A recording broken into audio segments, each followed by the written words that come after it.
Hi guys, welcome back to AFTV and News Daily. It's my first appearance of the week, but it's Curtis's first ever appearance. Come on, man, I've been waiting for this debut, man. What's going on? Here you go. Well, I don't know what happened. They must have got a bit mixed up in scheduling. Yeah. But it's good to have you. No, pleasure to be here. How have you been recording Talk is Cheap and stuff? That's coming out soon. Yeah, should be out tomorrow, I think. Okay, good. Did Laurie go for that title in the end? I think he was on the eyes this time, the infamous. Right. Did he? Okay. Is that what he does? I've heard he works through the alphabet. Yeah, I think he does. I don't know how he does it.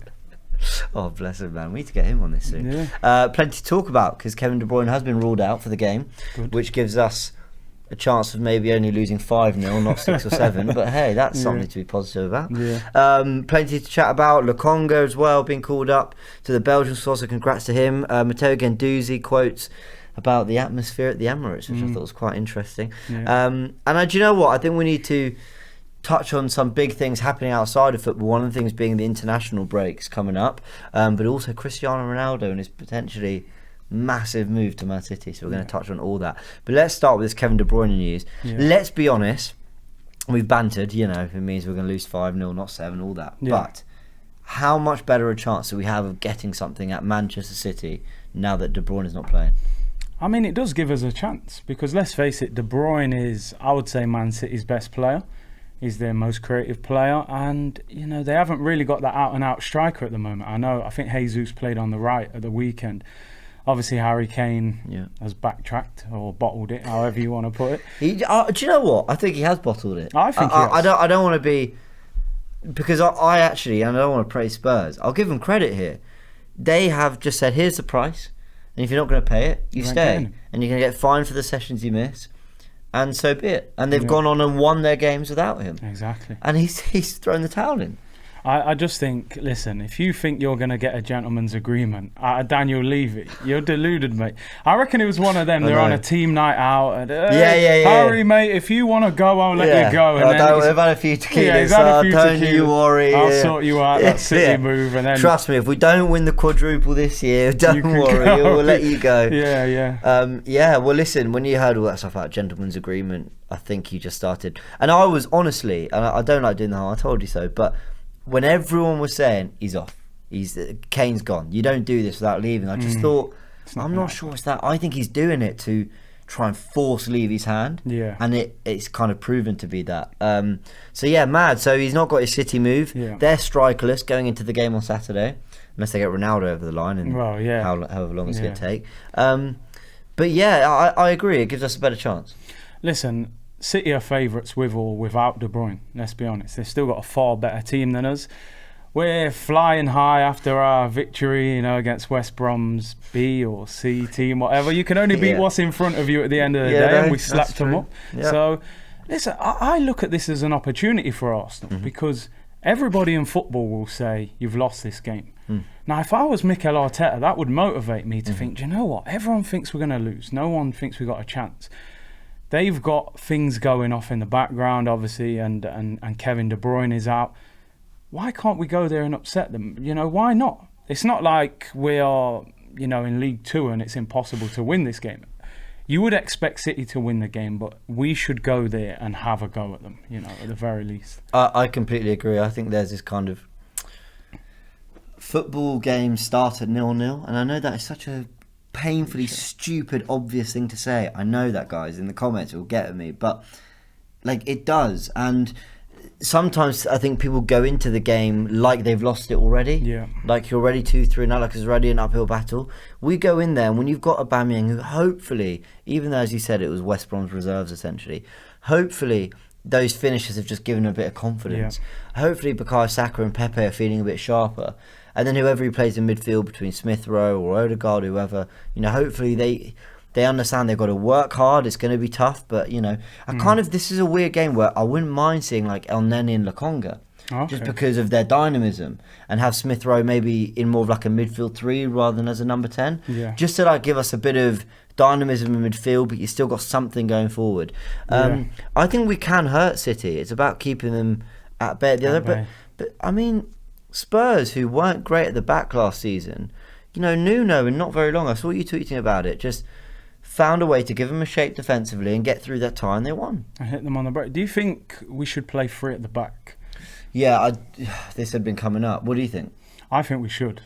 I think we should. I think when we beat them in the semi-final was 3 at the back. Yeah, it was, yeah. And I look at Tavares, for example. Looks like a wing-back to me. Yeah, it does, and I yeah. actually think Kieran Tierney might be better off in a back 3 as being that left-sided centre-back. Yeah. Do you know what I mean? Gabriel's trained for the last couple of days. Even if he's not fully fit, maybe they'll put him in there. I think if we've got that 3, we can deny them those little half spaces, frustrate them, and then try and hit them on the counter-attack. If you've got the likes of Tavares, Pepe, Saka, Aubameyang, I think we've got enough pace there to hurt them on the counter-attack. No, I think I would go for the back 3 in the hope that your front 3 are afforded a little bit of... They don't have to work back so much, and there's a degree of 1 or 2 hang up just so that we can maybe do something quickly on the break or on the counter. Because the one thing Arsenal, I've seen Man United do it really well. I've seen Spurs do it quite well of late. Chelsea with Werner and stuff. We are terrible on the counter-attack. I mean, under Emery and Arteta, terrible on the counter-attack. Like, we don't know how to transition when there's space and we've got to do it quickly, nor when we're trying to break a team down. And I honestly think that comes from midfield. It's one of the reasons I wanted to upgrade on Xhaka this season. We haven't. But yeah, the counter-attack is definitely something that we've been lacking. You feel like the teams would go, who's another team? Like Everton. I feel like Richarlison and Calvert-Lewin would be a handful going the other way. Yeah. I don't know if we've got that. I agree with you. I think the lack of quality in midfield, because when you're counter-attacking a team, you want to give it to somebody who is then going to play that pass that opens them up. I think since probably Santi Cazorla, we haven't had that player. You know, and that's why I was so desperate for us to upgrade Xhaka this summer. I think Sambi Lokonga has possibly got that. I saw a little ball he played against Chelsea, like a little 60-yard diag in behind. I thought, I haven't seen that at Arsenal for a while. But, you know, the window's still open. Let's hope we have a look, you know, more in hope than anything. But, yeah, I do think that's a big reason why we're so bad on the counter-attack, because the players we're giving the ball to, they're not comfortable at opening the game up quickly. Xhaka likes that extra touch. Yeah, he does, yeah. You know, to see the picture. So, yeah, we have to improve. No, it's a really good way of putting it, because the players are there. No one can tell me that Saka, Pepe, Aubameyang aren't players that suit the counter-attack. I think if anything, Pepe was signed on the kind of knowledge that he's great when the space opens up. Aubameyang has spent all his career making, you know, scoring goals off, you know, being on the shoulder of defenders, getting in behind, and Saka's got all the pace and intelligence to do it. So it's about devising a system. I'm not even completely against dropping Odegaard and Smith Rowe if you want a more robust midfield 2 or 3, just so you've got the pace in the front 3. So it's going to be interesting to see how Arteta wants to combat Man City. But I do think De Bruyne being out, just to take it back to that, is that yes, well, I think there's 2 things. The ball in behind, you know, those passes he plays that you think, oh my God, I don't know anyone in world football who could play a pass like this. He's such an elite passer of the ball, but also he's the kind of guy on the edge of the area, if he drops the shoulder and shimmies, he's going to get a shot off, and more often than not that shot's going to cause you problems. You know, so it's not just kind of what he does to help City dictate play and control. It's actually his goal threat. So I do think that's a massive bonus for Arsenal as well. And I think you look at their midfield, obviously they'll have probably Rodri, Gundogan. I mean, I think Foden could play. Or Grealish has been played as the 10, or kind of played in central midfield against Spurs. I think defensively that midfield can be got at. Rodri is slow. Gundogan likes to get forward. Grealish is not defensive minded. If we can hit them on the break. I was going to say to you, actually, do you think now we're in a position where in these kind of games we should abandon a number 10? Because I almost think we haven't got the pivot to carry that number 10 in these bigger games, and maybe go to like that Liverpool midfield 3. That's 100% what I'd do. I'd either go for like Lokonga and El Neni as a midfield 2 with a back 3, or I'd go for like maybe Smith Rowe in there, but not as a 10, as like the right of a midfield 3 or something. And the reason I say that is you summed up perfectly. We don't have the right pivot. Xhaka's going to play, so really it's going to be Lokonga and Xhaka, or Lokonga and El Neni. But there were times, Xhaka and El Neni. But there were times last season when we went to Old Trafford and Arteta recognised he needed more dynamism, he played El Neni and Partey and dropped Xhaka. So that was interesting. Maybe Partey will have a late recovery. Who knows? Yeah, if only. Well, I mean, all the news outlets. Well, Arsenal's website says aiming to be back end of August. So I'm thinking, well, we're in that realm now. Yeah, so, yeah, we're not far off. Yeah, so I wonder maybe whether there might be a late surprise there. But yeah, I think basically, to answer your question, I don't think we're good enough to play with an out-and-out number 10 and just think, you know what, let's hit them pound for pound and see what we do. We can't do that. No, we can't. There was a time towards the end of Pellegrini's reign where we turned up. We went 1-0 down early. I think Aguero scored. And that was different. We pulled it back to 2-2. And we ended up coming away with a point. But you always felt Arsenal, the way the season had gone, the quality there had a way of getting back into it. Yeah. But I think this is a different city and it's a very different Arsenal. Yeah, very. So yeah, I think it's going to be, I don't know, it's going to be an interesting one. You touched on the transfer window just before we go to some super chats. Are you expecting any more? I think there's got to be one more. Yeah. I think there has to be. Listen, for me, I think we need probably 2 or 3 more. But I think realistically, you look at the players that look like they're going out. Yeah. I think they're clearing space to bring one more in. What position that will be, whether it's the midfielder or the right back. I mean, we've got potentially 4 right backs. So how can you bring a right back in if you've got Bellerin, Cedric, Chambers and Ainsley? And it's gone so quiet. I mean, we're hearing about Torreira, Kolasinac, Willian, Nketiah maybe to Palace, Nelson maybe on loan. But we're not really hearing anything about Bellerin. Apart from we heard 2 weeks ago he wants to leave, but nothing's happened since. Yeah. Maitland-Niles, I'm not hearing anything about him imminently leaving. He played yesterday. And who else? Cedric, well, we just signed him. Fenerbahce apparently, but that's not happening. Chambers, nothing. Like, I've not heard a rumour, not even an ITK has decided to run with that one. Out, yeah, even they know that's not happening. Yeah. So, yeah, it's really bizarre. I think if someone told me Arsenal 100% signing another player, guess what position? I'd put my money on a midfielder because we're so well stocked to right back. And I actually don't think I would describe our right back options as like a bunch of 5 out of 10s or 6 out of 10s. Like, they're fine, but we've not got the Tierney equivalent. Who do you think's the best one? Because to me, I would put Ainsley back in there. Yeah. I really would. I think Cedric is what he is. Bellerin, we know Bellerin. And Chambers to me is a centre-back. I would actually go with Ainsley. I think that inverted kind of fullback that he wants to play. He's a midfielder as well. He can kind of play that role. Yeah, Ainsley would be my guy just because he's still younger than the other options. I love his athleticism. I think he's the best on the ball. I think he's got pace. People are thinking, why is he not starting? I think what he lacks is just consistency and form. I think just that word form, I think he lacks like a degree of comfort in his football right now. Hopefully with the run he would get that. I think also you're right, he suits that what Arteta's asking his right back to do, which is to come quite central and be part of the build up, because when he was asked to overlap and bomb on, his actually final ball wasn't great. He didn't have a great delivery into the box, and he's fast but he's not rapid, not in the way we used to associate Bellerin and Aubameyang with being really quick. So Maitland-Niles, but otherwise Cedric, because I know Cedric hasn't started the season great and he wasn't great against Chelsea at all. But when I saw him last season, I did feel that he looked...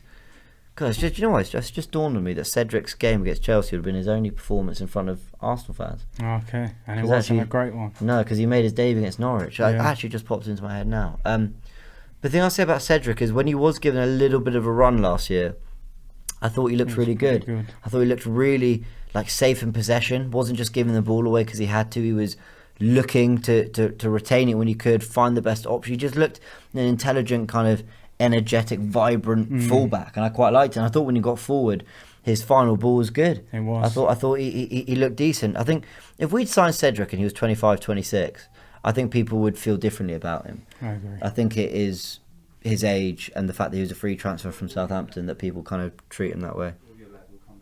Oh, sorry, just hearing going audio lag, so we'll be back in 1 second.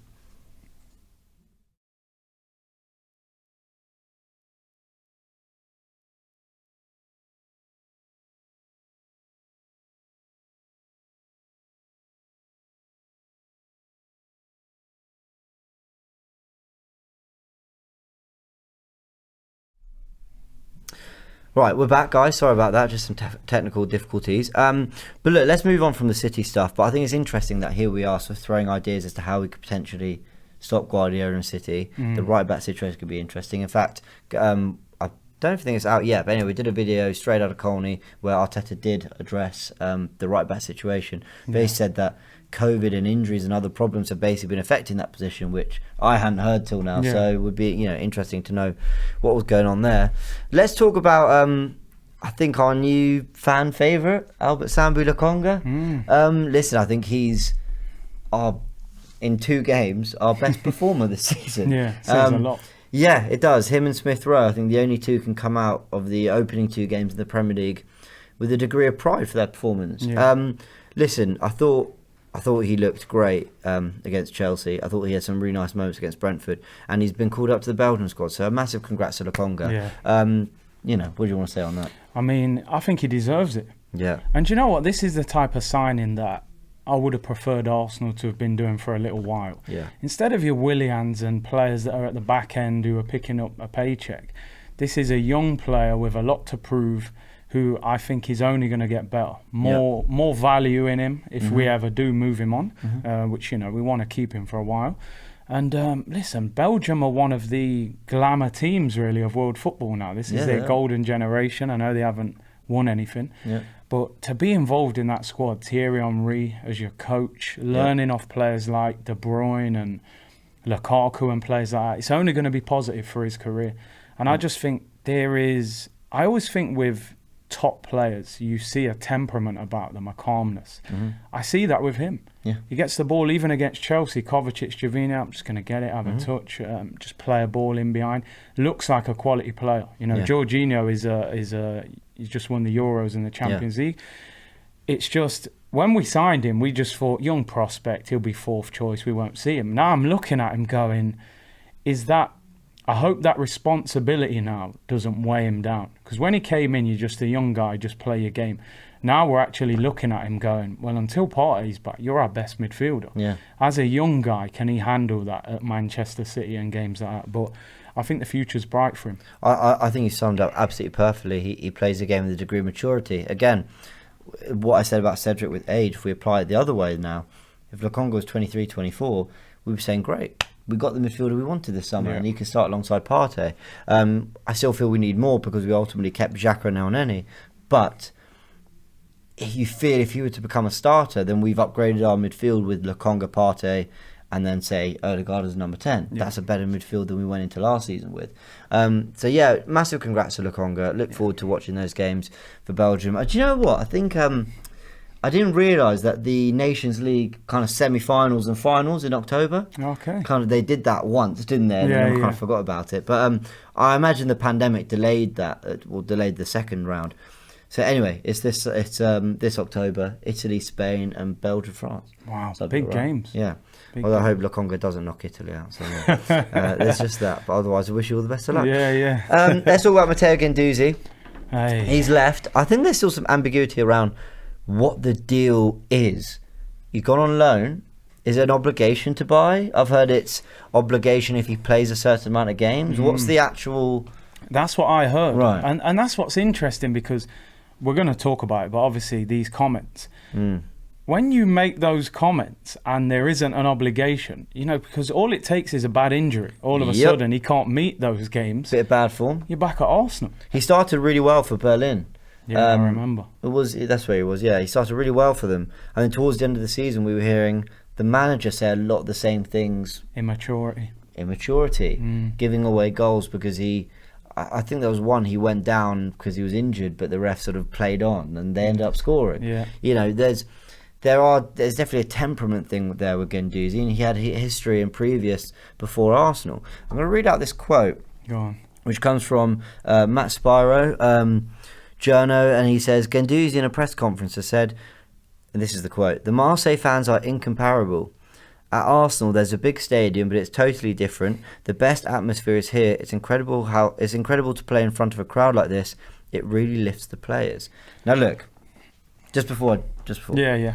I've seen quotes that, there were Xhaka quotes recently that you take a snippet of it and it can sound really bad. Yeah. And you blow it up and it's like, actually, he's gone on to say that the Emirates crowd are also great, but there's a different passion, or Whatever, you never know, okay?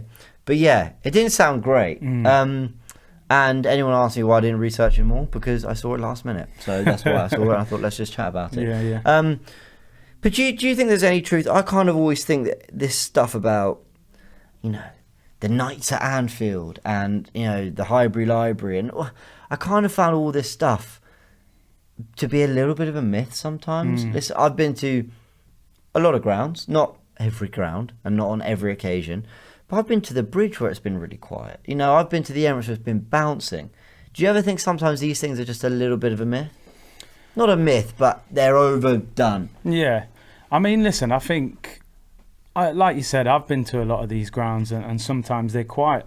I often think as well the atmosphere is related to success. Right. Highbury was rocking, but we were a great team. Yeah. I can't speak about the years before that, but when I saw Arsenal at Highbury, we were a dominant force. Yeah.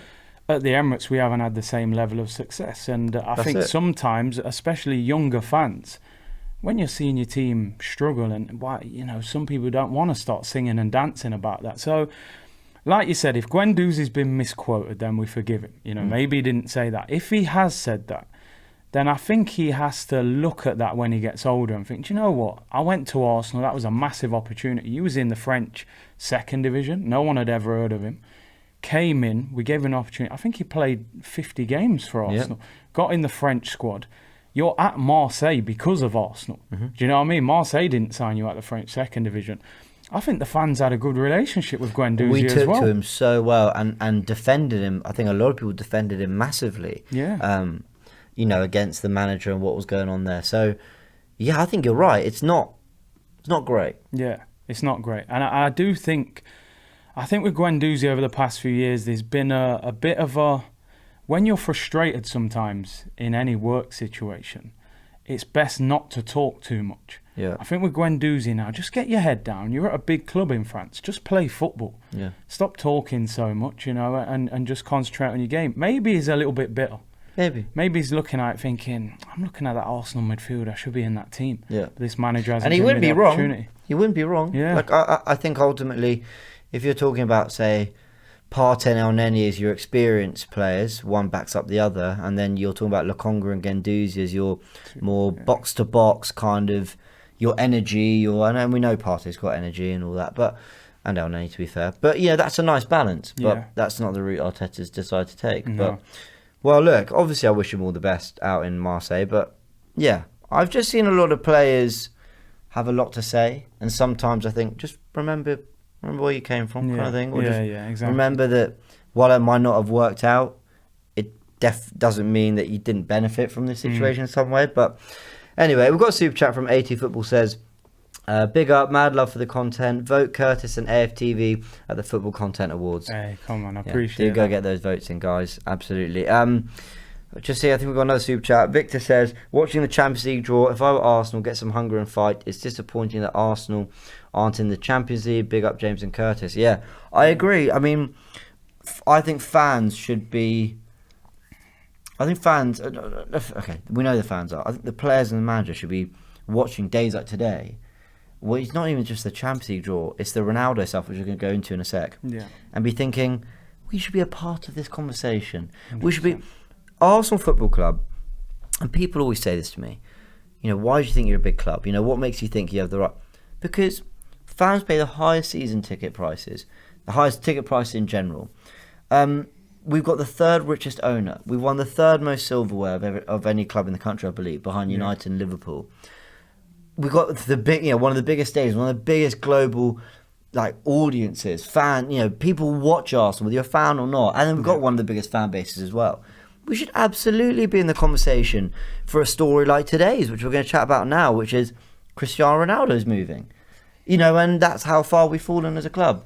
The crazy thing is, when we left Highbury to go to the Emirates, that was for the purpose that when a player like that became available, we wanted to be in the conversation. Yeah. Even if we didn't get him, we wanted to be linked. When's the last time Arsenal were linked with a world-class footballer? Yeah. And you actually believe we might get him? Yeah. I haven't seen it for a long time. Even Sanchez, I think he became even better at Arsenal.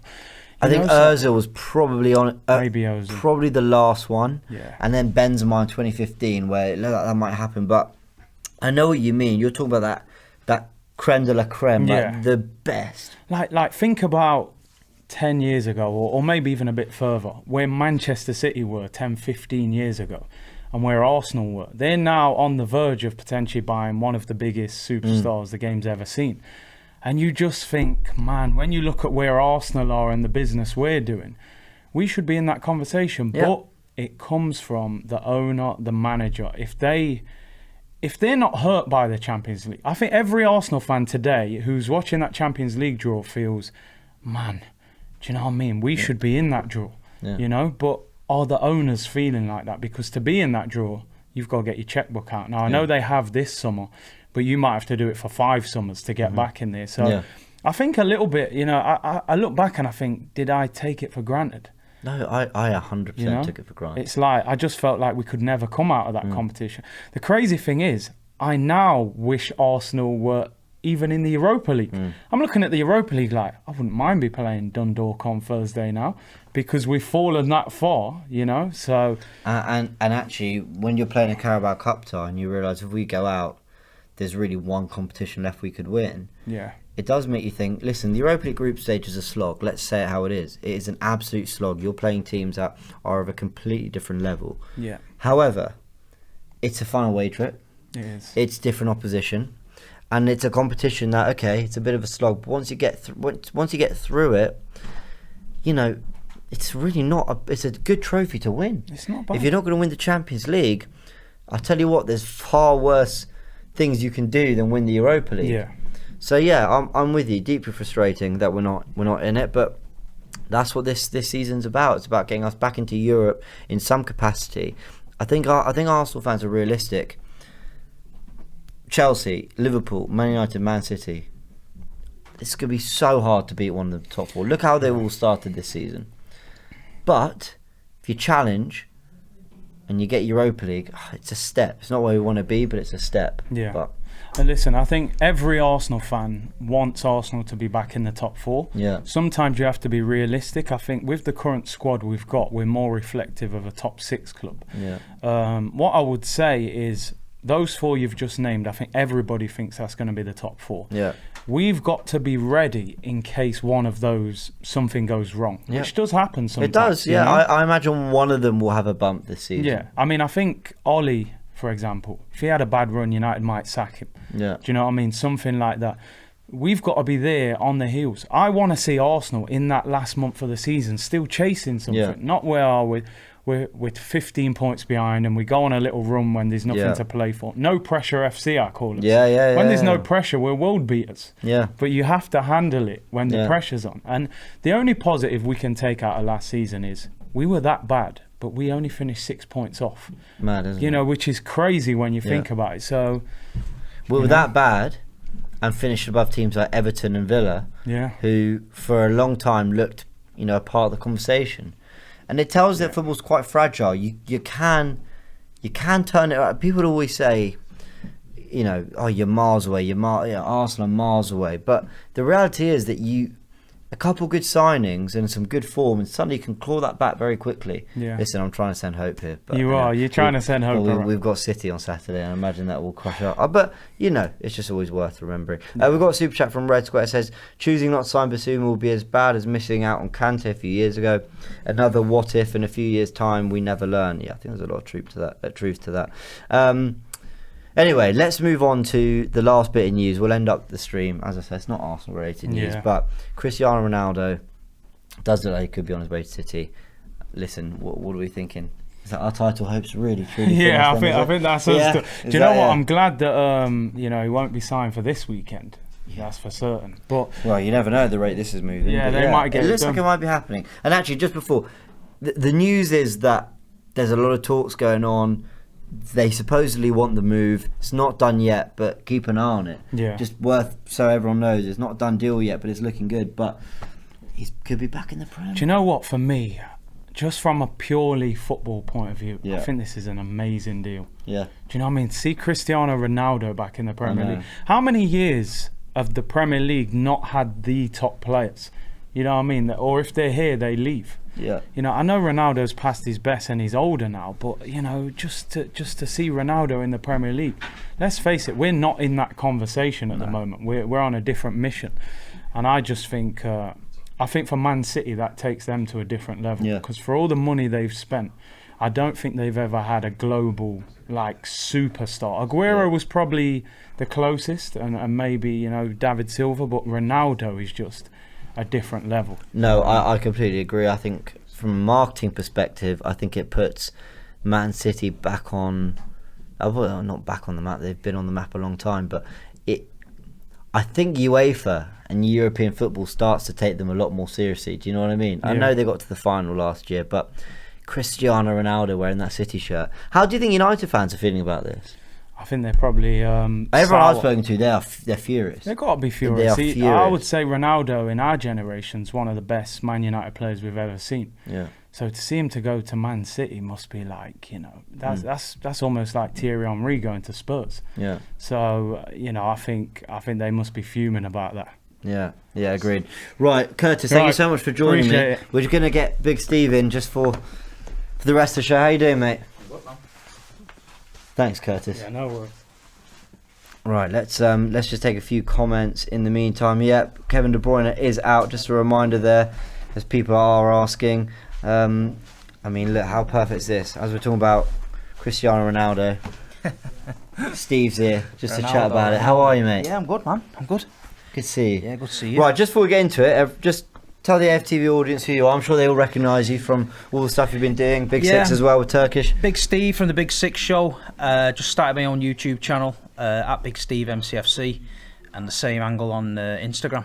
So I've been down AFTV today, done a few things. So amazing. Great to be on here. Well, it's good to have you. Well, look, I'm sure people will be chatting about it in the comment section as well. But let's get your thoughts just very quickly on Cristiano Ronaldo. That is moving along so quickly. I know. We were just saying, Curtis and I, forget our Arsenal ties and everything. We want this deal to happen because this is the best, one of the best players in the world coming to play in the Premier League again. Yeah, it is. And look, as a football neutral, looking at it that way, he is. But for me, he's Man United. Does that bother you, or the minute he pulls on a City shirt, you thinking? There's different ways of doing it. Yeah. Tevez came, pulled on that City shirt, and was like, "We're having it." He was Man City then, you know what I mean? And the fans took to that. Ronaldo, I mean, because the Man United fan base at the minute is fuming. They're fuming because they, you know, it's like Aguero going to them from us. Yeah. I don't think it's going to happen. I can't see it myself, but the noise. You still don't think the noises I'm hearing? It's all looking good, but I mean, only 2 days ago, Harry Kane was coming. Right. Yeah. So I urge the City fans to be calm. But let me tell you this: if Ronaldo pulls on that sky blue shirt, Manchester's going to be peak. Yeah. I'm telling you now, Manchester is going to be. Yeah, them lot over the road are already fuming. They're still going on about that Tevez billboard all them years ago. So you know what I mean. This is going to be the next level. And the thing that's crazy about it, from the kind of Manchester rivalry perspective, is it's been so long since he's been at United, but it doesn't feel like that long ago. And I think for them, I mean, this is a club. It's a club legend, you know. Obviously, it must be. Of course. Listen, they still think he plays for him. They call him Ronnie. They think he still works in the chippy down the road. Do you know what I mean? They think he's on loan.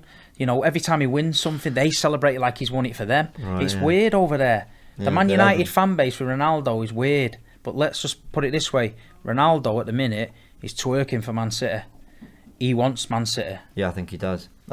Do you think that ruins his legacy with Man United? Shadow of a doubt. Yeah. They will hate him after that. To see Ronaldo in Manchester City colours, you know, at Old Trafford, celebrating goals and things like that, that's painful. If that happened to me with Aguero, I'd be devastated. Yeah. Devastated. I think, we've just got Brennan in the background saying it'd be like Henry going to Spurs. I guess, I'll be honest, I think because we've had Van Persie go to Man United, it hurts. But Van Persie was injury prone. We only had a few good years of him being a world class striker, and they're not our neighbours. And we weren't challenging for the title at the time. And there's other reasons why it perhaps doesn't eat at you. I mean, it hurt, but it maybe doesn't eat at us in the same way. I mean, Nasri going to City, Fabregas wearing a Chelsea shirt. You know, there's those things, but I've actually never seen sort of a reaction like this from not just from United fans, just in general. They're absolutely furious about it. Is this the missing piece that potentially makes you guys Champions League winners? Is that how you're feeling? Like, is this the reason Guardiola will be doing this? Listen, if I'm writing fairy tales and you write that Ronaldo comes to Manchester City and we win the Champions League, that's the best fairy tale you could ever write, because it winds them up non-end. Yeah. And their ex-superstar idol wins the Champions League for the biggest rival. So in fairyland, the one thing that they've really got on you, that I know there's the treble, but that's the the fact you've not won one yet is But it's coming. Like I say, it's coming. And at the end of the day, even their heroes are now wanting to play for Manchester City. Just imagine that, all them years of time when they was ridiculing City. You're a small club. You'll never be as big as us. We've got so many titles. We're doing this. We're doing that. Cristiano Ronaldo, your boy, is now wanting to be our boy. So take that into account. Go and have a word with yourself in the other room. Yeah, look at yourself in the mirror and realise that all them years where you was taking the mick is coming back to bite you. Seriously. I love Steve. He just says how it is. Yeah, it's going to be massive. Let's see if this one gets over the line. I know you said you still got your doubts, but it's looking. It's just the way it came out of the blue, because obviously Kane was on the agenda. That's fell through.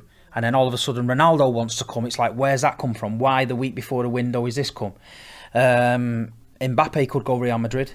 That leaves them a gap. Ronaldo, Messi gap. You know, Paris are into that. That could happen. We 100% we need a striker.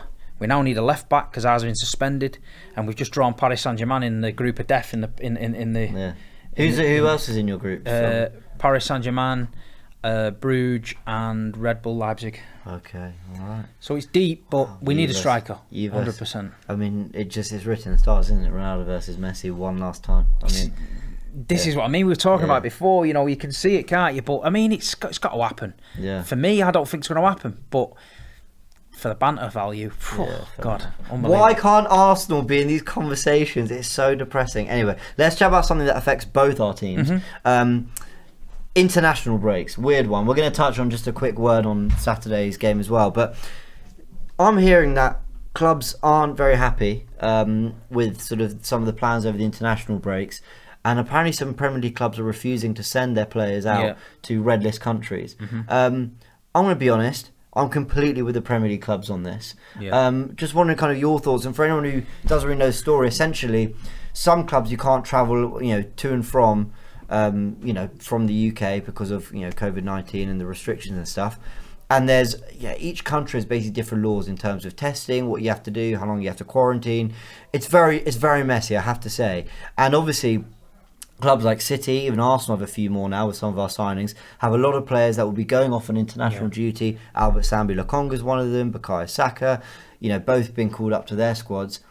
They're going to have to play games in countries where perhaps it's a bit muddy understanding quite what you have to do to come and go. And some of them, especially for red list countries, the Premier League clubs are saying, no, we're not doing it. They're not going because we need them back, not unnecessarily stressed and pushed, and also just simply not having them available because of quarantine when there's Premier League fixtures going on. Yeah, I mean, the Premier League clubs are working so hard to keep the club bubbles intact and making sure we do the right testing and things like that. We've just got some sort of freedom back. The fans are back in the stadium. The last thing we need is to be losing players, or players coming to countries where the rules are not as strict or they're a bit lackadaisical, and then players have got to come back and sit in hotels and things like that. At the end of the day, it's not going to work. And I think the Premier League have made the right decision. It's they're just getting the brand back together, the football back together. Making players, forcing players to travel to countries they might not be comfortable going to some countries themselves. There's that as well. Do you know what I mean? That's a massive part of it. I don't think they should let them go. No, listen, I thought it was incredible that they were really pushing ahead with international football last year when we were behind closed doors. This year, despite kind of, as you said, fans are back in grounds and it's great, this is still a real problem around the world and in this country. Obviously the vaccine system's helped, and we're not really here to talk about COVID, but for whatever reason we've managed to get ahead with getting fans in grounds and stuff. And I want to see, football's a universal, it's a global sport. I want to see teams travelling for games and everything. But when you're sending to multiple countries in a small space of time and then expecting them to get back on a Wednesday, play a game on a Saturday, they could have to quarantine for 5 days, 7 days, 10 days. They could have to have multiple tests over and above what they do anyway. It's very invasive in your life and what you have to do. And I think Premier League clubs, as far as I'm reading, are standing firm on, you know, what they're going to do in terms of their players going abroad to play these games. And I think just sort of FIFA, UEFA, everyone has to come together and have a good think about the best way to make this work. Because it's a complicated situation. City have quite a few.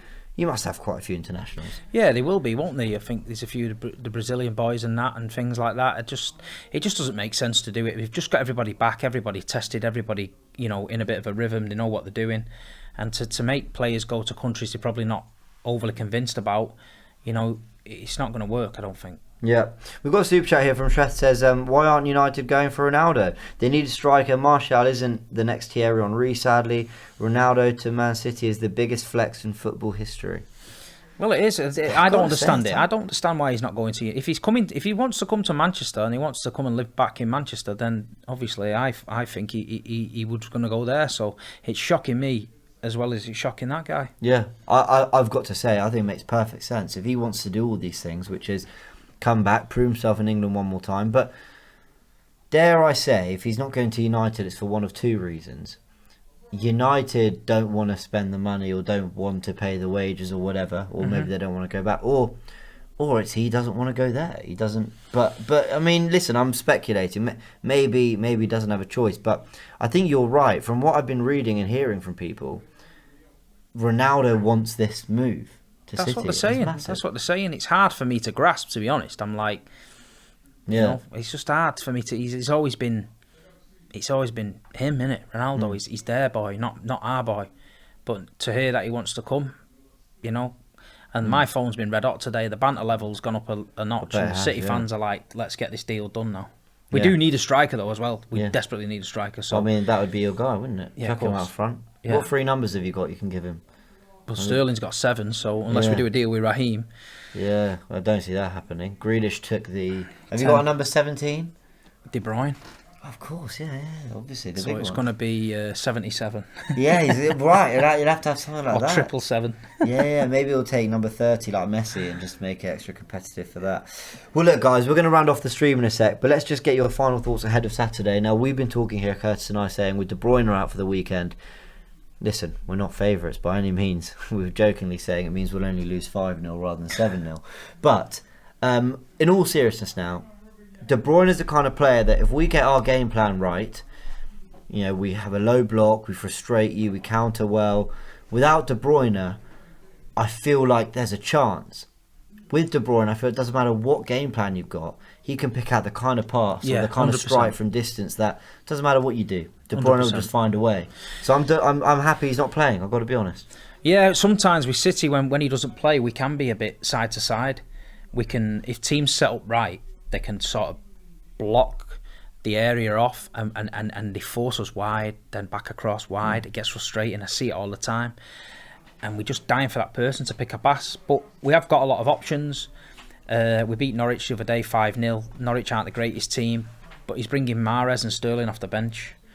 Grealish was playing out wide. He could come in to the middle. Yeah. Do you know what I mean? Sterling can play up front. Sterling can play wide. Mahrez can come into the middle. So there's a lot of options to try and get through.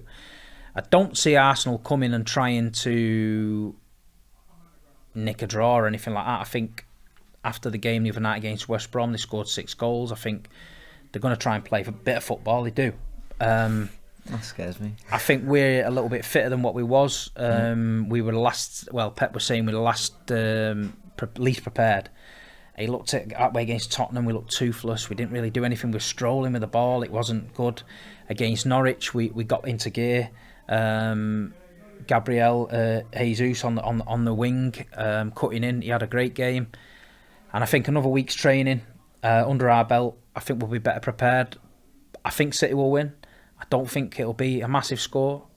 I'll take anything at the minute because last season we started off poor. Yeah. We lost to Tottenham and we lost 5-2 at home to Leicester. Yeah, you did, yeah. So it does take us a bit to get going. So hopefully I'll take a 1-2-0 City win, 3 points, and just get that match day rhythm going. Fair enough. Well, look, with De Bruyne out, it's one less prize. I've got to say, when I used to come up against you guys and it was De Bruyne and David Silva in midfield, I thought it's just coming from all angles. I mean, you know, it's just unbearable how to get the ball off them. But this is a different City side, and without De Bruyne, it's undoubtedly a weaker City side. It's not a weak side by any stretch of the imagination, but it's weaker. But it's a weaker without De Bruyne. So yeah, I think Saturday's will be fascinating. Now, guys, do keep an eye on AFTV because Big Steve has done his video on box to box with Turkish. That comes out, I think, today, tomorrow, might even be out. Have a little look for that. More news daily coming tomorrow, and then all our pre-match stuff for Man City. It's going to be a big one. We're just hoping for something, but you're probably sitting there quite comfortably. But look, really great to have you on. Thank you so much for joining. Thank you. This Ronaldo thing is going to be really fascinating. I'm sure you guys. It's going to be a long night. You guys will be chatting about it on Big Six, I'm sure. Yes. When's the next stream? Is Turkish? It is tomorrow 10 p.m. on Turkish channel. That's going to be massive. Poor Saeed, man. That could be quite funny. Oh, Saeed, yeah. I was with him yesterday and he wasn't an happy chap. No, I'm not surprised. The United fans aren't too happy, but hey, something to keep an eye on. Guys, thanks for joining. Remember to like and subscribe and all that, and check out all the stuff coming out on AFTV this week. See you soon.